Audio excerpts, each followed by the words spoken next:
District reporter Rawalpindi doctor Syed Sabir Ali की report के मुताबिक साबिक वफाकी वजीर गुलाम सरवर खान की टेक्सिला में मरहूम मलिक अली गुज्जर के डेरा पर मीडिया से गुफ्तगू आइंदा के सियासी लाहे अमल का भी ऐलान कर दिया।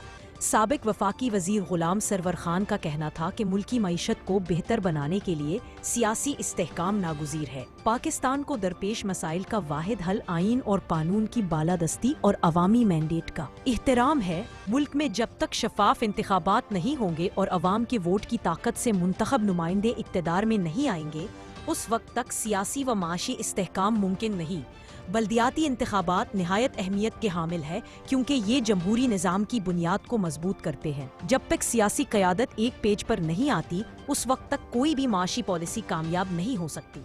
इस मौके पर उनके फर्जंद साबिक MNA मंसूर हयात खान, उनके भतीजे साबिक MPA अम्मार सद्दीक खान, शाहरख हयात खान, साबिक चीफ ऑफिसर बल्दिया टेक्सिला फजल अकरम, मलिक नुसरत, सरदार मोहम्मद अली, मलिक रिजवान, सैयद मुर्तज़ा शाह, गुलरेज बट, मजहर इलाही अवान और मुअज़्ज़िज़ीन इलाका की कसीर तादाद मौजूद थी।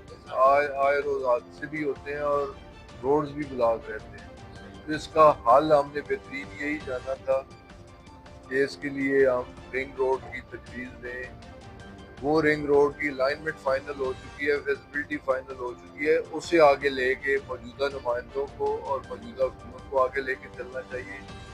और इसी तरह जैसे मैंने कहा, हाई स्कूल बनी मला जो कि इस वार्ड में था, उसका संग बुनियाद भी हमने रखा। एक ऐसी जगह शमलात थे जो मालकान की थी, इंक्रोच हो रही थी, उस इंक्रोचमेंट को भी ख़त्म करवाया और संग बुनियाद भी रखा और काम भी शुरू हुआ और काम भी नियर कंप्लीशन है। और बदकिस्मती से टेक्सला में एक ही बच्चियों का हाई स्कूल था और उस पर भी बहुत प्रेशर रहता था। उस प्रेशर को कम करने के लिए ये पंजाब में बहुत कम हुआ है कि डायरेक्ट हाई स्कूल KG1 पहली जमात से लेके 10वीं तक, इस पे भी महकमा तालीम को फौरी एक्शन लेना चाहिए और मुकामी नुमाइंदगान को भी इस पर दिलचस्पी लेके जल्द अज जल्द स्कूल में साथला की तैनाती भी करवानी चाहिए ताकि क्लासेस जल्द अज जल्द शुरू हो सकें। और इसी तरह हमने मलकाबाद जलाला में